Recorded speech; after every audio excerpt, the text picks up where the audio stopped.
Yeah, I noticed there's another church that meets here on a Monday night. It's called the Ukrainian New Life Church UK. And I thought it would be good to extend a hand of friendship to them. Don't know how I'm going to do that, how we could do that, but I think it would be good to do so. Anyway,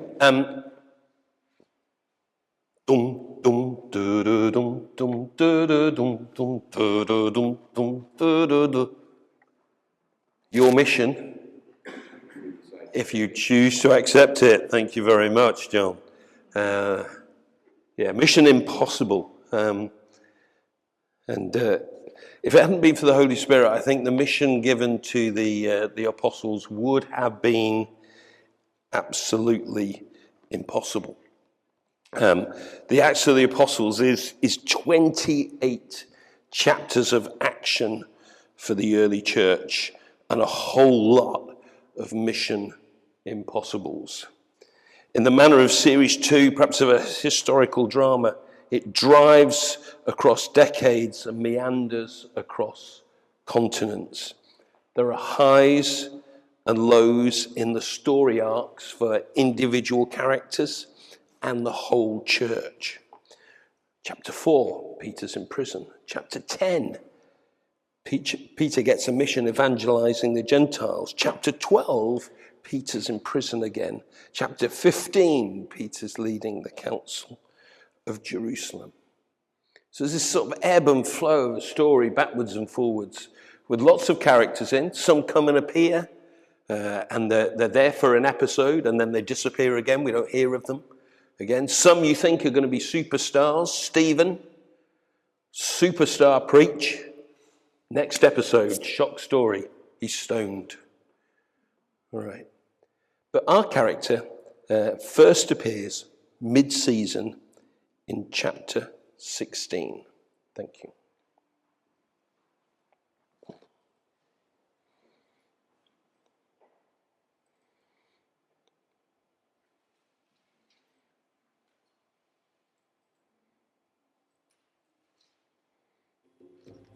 He came to Derbe and then to Lystra, where a disciple named Timothy lived, whose mother was a Jewess and a believer, but whose father...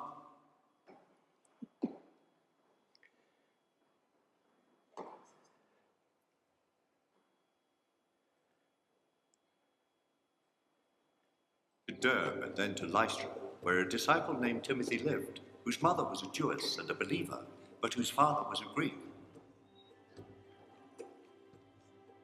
The believers at Lystra and Iconium spoke well of him. Paul wanted to take him along on the journey, so he circumcised him because of the Jews who lived in that area, for they all knew that his father was a Greek.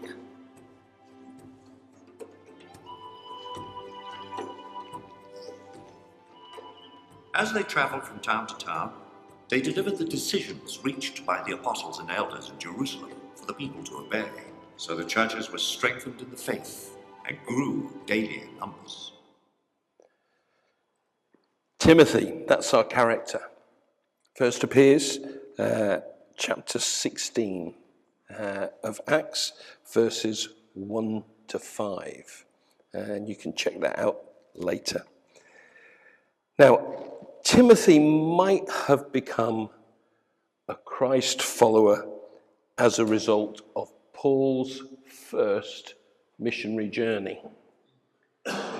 So Paul went on several journeys. His sort of routes through Asia Minor and then into Europe, spreading the gospel, sometimes staying for a long time in places, sometimes just for a short time.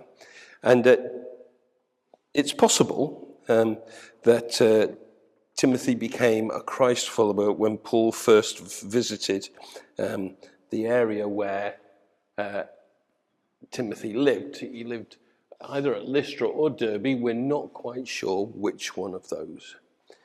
Or it's possible that faith had already arisen within his family before the first arrival of Paul in about 47 AD.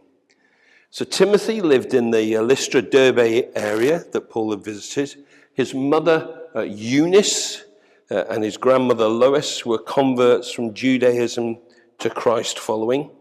But Eunice was married to a Gentile, and that's a Greek man who doesn't even his name doesn't get mentioned at all. So, and I love this quote from the clergyman theologian, a guy called Guy King. So I'm just going to read it out from, I'm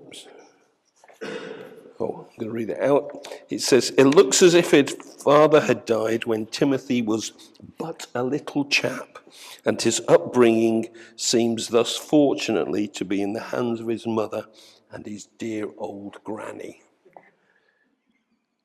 They don't write commentaries like that anymore, do they? All right, okay. At 1950s, that was Guy King. So we have a mixed race,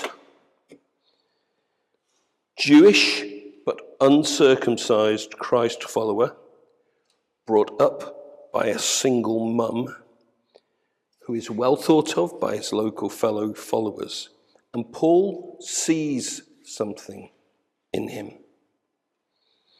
We don't know what exactly, but he sees something. Maybe that Timothy had caught Paul's eye on his first visit.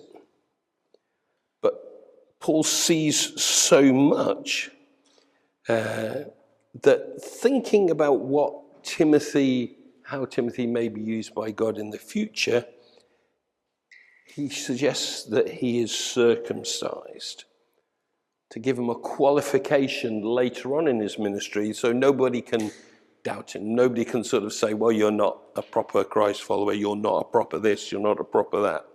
He made sure that Timothy was qualified for ministry. Now, thank goodness the council in Jerusalem had come up with the idea that circumcision is not necessary for all converts to the faith. Phew, that's reassuring. But I want to just say that for many of us, we are where we are today, perhaps because of the actions and beliefs of our family. All right, here we have Lois and Eunice investing themselves into Timothy's life. Who he is a result of what they have done. And perhaps also we are where we are today because God saw something in us that perhaps those around us and perhaps we didn't see. Perhaps even our family didn't see either. And just want you to take a moment to think perhaps whether it was a family member or a significant person in the faith who took care of you, nurtured you at the beginning of your faith journey. Just like to say thank you to God for them. And I'd also like you to say thank you to God for the way that he sees something in us often that we don't see in ourselves.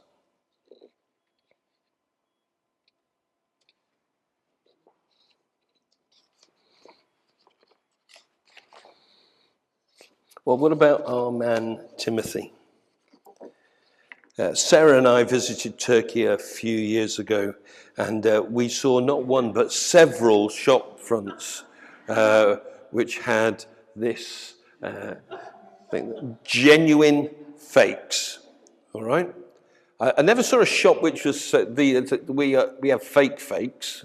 All right, okay, it was always genuine fakes. Well, I can assure you, ladies and gentlemen, about some things. One is that 2 Timothy is a genuine letter from Paul to Timothy. All right.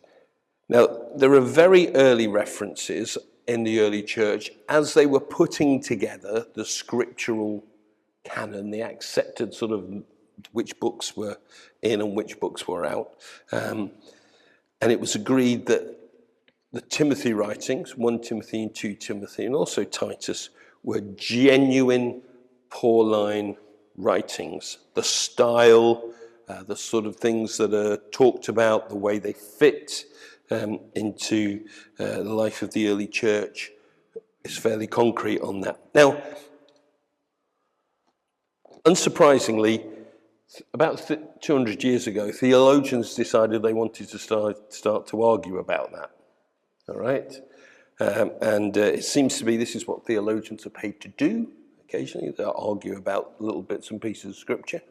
And they weren't sure. But as you read, you can see the connections, not only in what Paul wrote elsewhere, but also the connections with the early church history. So it's a genuine letter from Paul to Timothy. All right. I can also tell you that Paul wrote this letter whilst in prison in Rome.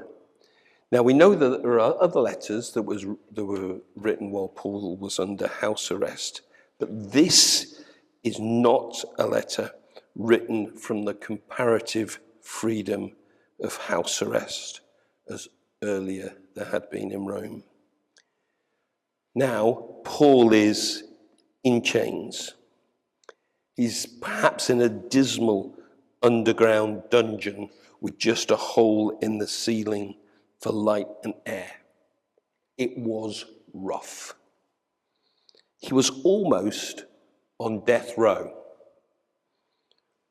All right? He was awaiting trial, but it was one of those trials where there was not much hope of acquittal. His number was up. The persecution under the reign of Emperor Nero was in full swing. Christians were subjected to extreme public executions, all right, including some pretty gruesome stuff here, including being burned alive as lighting. So at night, torn apart by wild animals and crucified. And these punishments were often carried out in public for sort of public amusement or public reinforcement of Nero's persecution and Nero's hold over government, or even in private for Nero's personal gory pleasure. So Paul was in an extreme situation. Now, extreme situations weren't unique for Paul. He'd been shipwrecked, he'd been stoned, put in prison. But this coming towards what he knew would be the end of his life, because he knew that if he wasn't going to be acquitted, and he knew what the outcome was going to be. Now, by this time, the letter's written, Timothy has been Paul's faithful missionary companion for over 15 years. He's covered most of the second and third missionary journeys with Paul. They're the ones that are marked on there with the yellow and the blue. So the white one is the first missionary journey. The yellow, the second missionary journey, Paul picked him up in Lystra and then made his way onwards round through into what is now through Asia Minor into what's now Greece and sort of Macedonia down to Jerusalem, and then the third missionary journey, which is marked there in the blue, similar sort of route, and then it's quite possible as well that Timothy was with him on part of this journey to Rome at the end. Now, also, on these missionary journeys, what Paul intended to do was, if there was an issue in a local church, perhaps that was off his main route, he would send Timothy as his sort of ambassador to go and get stuck into those issues. And he'd been on side missions to places like Thessalonica and to Corinth. So Corinth, and I can't reach Thessalonica up the top. He'd also visited Jerusalem with Paul, and then probably was with him during that perilous village. He gets included in the earlier prison epistles as being alongside Paul, so the likelihood he was there as well. Timothy gets referred to in many of the lessons that Paul wrote to churches. And it's a unique place that Timothy comes to hold in Paul's eyes. Timothy was my son whom I love, who is faithful in the Lord. That's in 1 Corinthians 4 and verse 17. In Romans 16:21, Timothy gets billed as my co-worker. In Thessalonians 3 verse 2, he's my brother and co-worker in God's service in spreading the gospel of Christ. Now, Paul knew that being in the role he was, that he couldn't do it on his own. And he'd actually sought out people who could work with him and alongside him. In those early journeys, there have been people like Barnabas. If you remember, he was in prison in Philippi with Silas. John Mark accompanied him on part of the journey. We can assume Luke was around at different elements of the journey as well, just to be able to make the record of what happened. So Paul had a team that he travelled with. He didn't do his mission on his own. And I think that's important for us to hear. We are all missionaries in the environment that we are in. And it's important that we don't think of ourselves as doing mission on our own. That we have people alongside us in some way. People who know the challenges that we face. People who are perhaps praying for us to be able to have those sorts of Jesus conversations. What is without a doubt, though, is that even within the team, Timothy was unique. Paul actually says, I have no one else like him. So as we start to look at the message of Timothy to Timothy from Paul, let's keep in mind who he's talking to. By this stage, Timothy was recognized as an accepted leader in the church. At one stage, actually, he'd left him in Ephesus with a very challenging job description, not something to be sniffed at at all. So the sort of things he was expected to do as he was working as a bishop in Ephesus would be to combat heretics, order the church's worship, in other words, make sure that the proper principles and whatever else are being followed in worship, selecting and ordaining elders, providing support for widows, and teaching the apostolic faith. So you've got a big job description in that role. And Timothy had been given Ephesus and its surrounding area of churches to look after. And more was to come his way. Now you might consider, and people around might have considered, that even despite these things, Paul was choosing someone who was not really ready for the task he was being given. Now, Timothy was still comparatively young. This is alluded to in 1 and 2 Timothy. The years that have passed suggest, though, that he might have been in his early or mid-30s. But apparently, in ye olden times, that was considered as being young. There were two states that you could be in. You could either be young, juvenis, the root of our word juvenile, as opposed to old. Senex, the root of our word, senile. All right? And the line was at about 40. All right? So Timothy was still considered young at this time. He was prone to illness. All right? He's not some superhuman. All right? He was prone to illness. This is referred to in 1 Timothy. A tonic is recommended for him, and the suggestion is that stomach illnesses could be prevented by taking a little wine.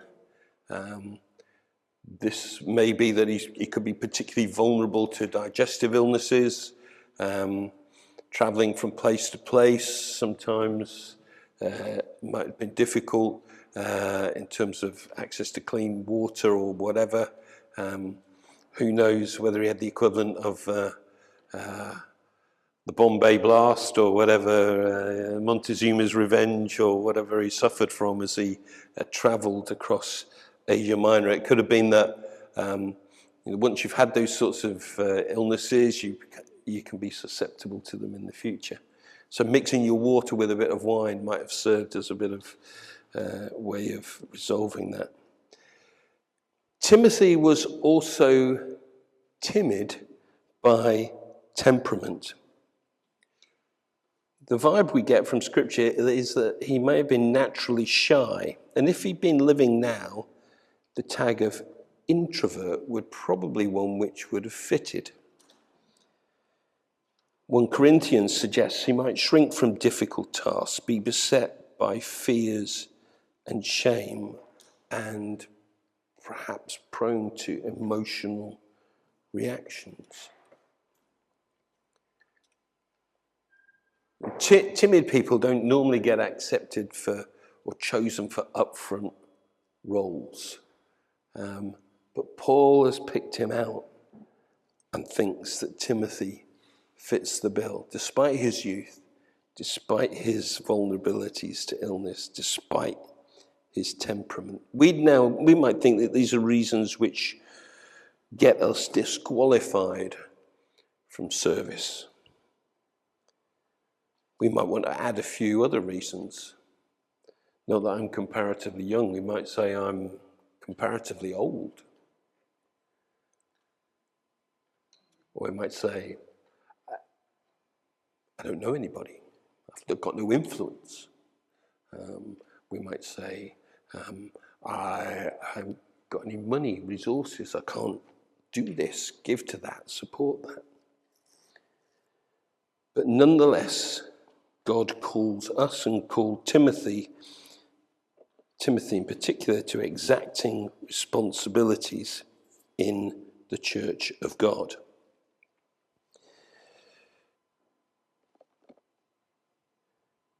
Paul's purpose for writing to Timothy will become clear during the next few weeks. I'm not going to steal Ray and Dave's thunder from us as we look at the various chapters of Timothy. There are 4 chapters. We're splitting it over, I think, 6 weeks. And there are 83 verses. All right? It takes about 9 minutes to read through Timothy, to Timothy. So if you get a spare 9 minutes, week to week, it would be good to read to Timothy, just to get a familiarity with it, that you can, so when Ray and Dave and I are talking about different things that happen, you can sort of clock it and think, yes, that's for me. So that will become clear over the next few weeks. Paul knew his ministry was drawing to a close. He talks about fighting the good fight, finishing the race, keeping the faith. He was a prisoner then, but he knew he would be a martyr soon. And despite the growth of the church and its spread across the Roman Empire, the church was vulnerable. Okay? One of the reasons was that the first apostles, the first disciples, themselves were reaching the age where they were physically less capable of doing stuff. Some of them had died. So almost that first generation of early people who had contact with Jesus were not around anymore. So there was a sort of transition time for the church. One commentator has said that across Asia Minor, that's that big sort of swathe of what we now call Turkey in the middle, there was a backtracking from Paul's teaching. Christianity was trembling, humanly speaking, and on the verge of annihilation. Timothy gets the job. The mission is clear. The precious gospel is now committed to him. It's his turn to assume responsibility for it, to preach it and to teach it, to defend it against attack and against falsification, and to ensure its accurate transmission to the generations yet to come. The parcel has been passed to him. He's got to pass it on. Timothy gets charged to guard the gospel, to suffer for the gospel, to continue in the gospel, and to preach the gospel. In a way, carry on doing what Paul's been doing. You're the direct inheritor of the things that have been happening to me. This is what you need to do.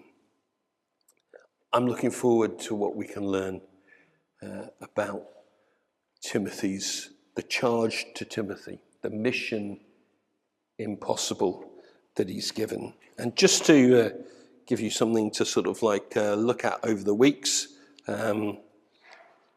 found this online and thought it'd be worth sharing with people. So take it away. I'm going to ask